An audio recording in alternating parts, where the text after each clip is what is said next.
Le baromètre sécurité Odoxa pour Fiducial a été publié vendredi. On y apprend nombre de choses sur les sentiments des Français sur la sécurité et l'insécurité. Nous sommes en compagnie d'Émile Leclerc, directeur d'études chez Odoxa. Émile Leclerc, bonjour. Bonjour. Bienvenue sur Sud Radio. Tout d'abord, seuls 17%, c'est la première leçon, 17% de nos concitoyens font encore confiance au gouvernement pour assurer la sécurité au quotidien. C'est 4 points de moins qu'en octobre et 12 de moins qu'en juillet. C'est surtout le plus bas niveau depuis septembre 2016.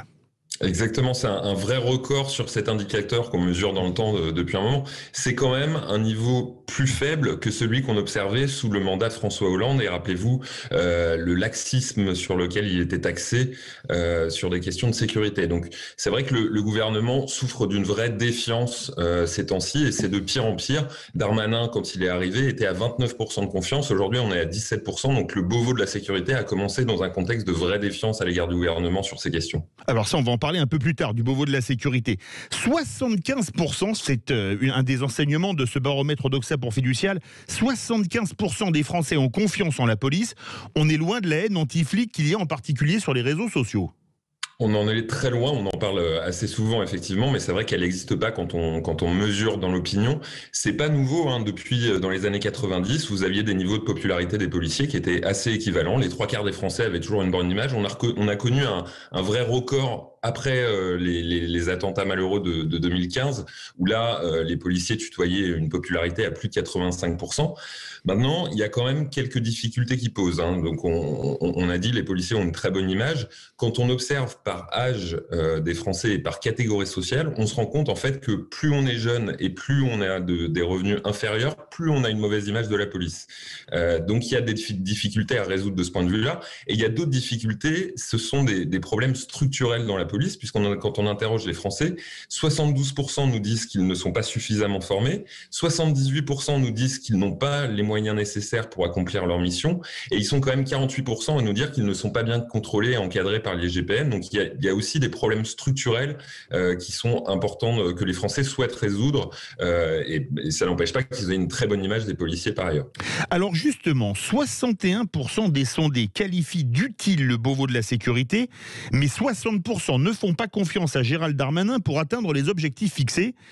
Est-ce que c'est de la défiance pour Gérald Darmanin, Émile Leclerc ? Alors, oui, on peut le dire. Alors, d'un côté, effectivement, l'utilité du Beauvau, je l'ai expliqué précédemment, les Français identifient des problèmes structurels, donc ils considèrent qu'une grande concertation, ça peut aider à résoudre des problèmes. Donc ils voient cette utilité, comme souvent quand il y a des concertations. Maintenant, quand on s'intéresse à la personnalité du ministre de l'Intérieur, on se rend compte effectivement que les Français ne lui font pas confiance.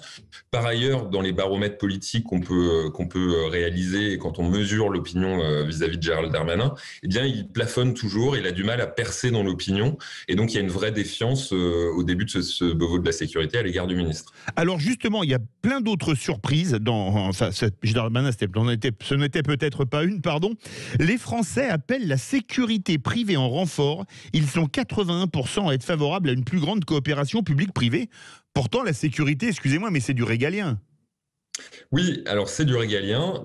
Précédemment, par le passé, quand on interrogeait les Français sur ces questions, effectivement, ils jugeaient que la sécurité, ça devait être uniquement du ressort des forces de l'ordre.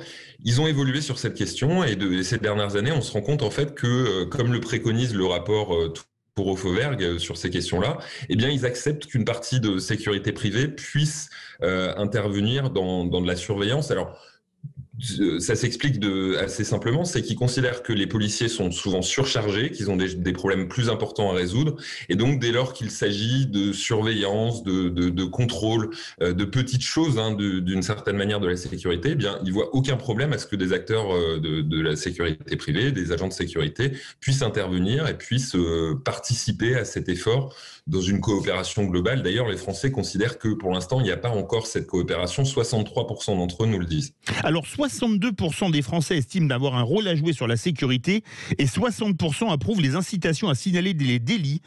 Les Français ont une âme de policier, Émile Leclerc ? Alors peut-être, ça ne veut pas forcément dire qu'ils aient une âme de policier, ils pensent simplement qu'ils ont aussi leur rôle à jouer. Alors vous savez, on parle souvent de délation, en France on a cette habitude. Les Français font bien la différence entre dénoncer des événements qui peuvent se passer et puis à avoir leur rôle à jouer dans la sécurité. D'ailleurs le président l'a appelé de ses voeux, hein, en considérant qu'il fallait une société de la vigilance, que c'était important. Donc les Français considèrent aujourd'hui, ils ont évolué sur ces questions-là, hein, ils considèrent aujourd'hui que bah oui, chacun a son rôle à jouer. Maintenant, il y a quand même 38% des Français qui nous disent attention, il ne faut pas trop inciter pour éviter des signalations abusives et instaurer un climat de méfiance dans le pays. Donc, il faut faire attention au dosage sur ces questions-là dans l'incitation des Français à la dénonciation, sans parler de délation, évidemment. Alors justement, pour le respect des règles sanitaires, 31% des Français ont été contrôlés par les forces de l'ordre, des contrôles insuffisants pour 59% d'entre eux, et qui pourraient être, toujours selon les mêmes Français, réalisés par des agents de sécurité pour 68% des sondés. Est-ce que les Français veulent une privatisation de la privation de liberté ? Vous voyez, c'est typiquement un exemple de ce dont on parlait tout à l'heure.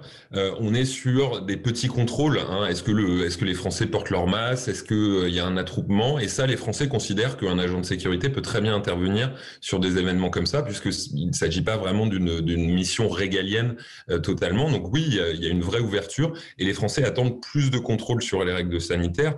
Et particulièrement, hein, vous l'avez dit, 59% pour faire respecter les règles, les attestations de sortie, le port du masque, le couvre-feu.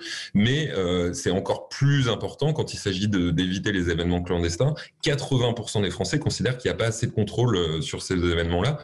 Donc il y a vraiment quelque chose à faire et ils considèrent largement que la sécurité privée a son rôle à jouer. C'est typiquement l'exemple dont je vous parlais tout à l'heure. Ça ne veut pas dire qu'ils attendent que les agents de sécurité s'occupent demain de l'encadrement des manifestations ou de choses qui sont vraiment du ressort des forces de l'ordre. Enfin, allez, en 40 secondes, sur le terrorisme, 84% des Français ne font pas confiance à la surveillance policière et judiciaire des djihadistes prochainement libérés.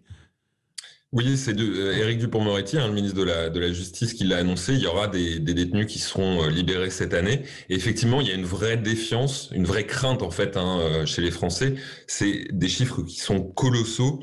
83% ne leur font pas confiance. Et il y a les Français sont favorables à un élément, c'est qu'on informe les élus locaux pour que eux-mêmes puissent prévenir lorsque un détenu va être libéré et vivre dans sa commune, puissent prévoir et mettre les choses nécessaires en place pour qu'il y ait un maximum de surveillance et qu'il y ait le risque minimum. Merci beaucoup Émile Leclerc, directeur d'études chez Odoxa. On peut retrouver votre sondage sur votre site Odoxa. C'était le baromètre Odoxa pour Fiducial sur la sécurité. Merci. Dans la prochaine demi-heure, on aura bien évidemment Sandrine Debruyne qui va nous parler de décoration comme tous les dimanches. Le journal des sports de Gaspard de Vaubicourt et Tous au jardin. On va parler des plantes vivaces avec Alain Delavie. Restez bien avec nous sur Sud Radio.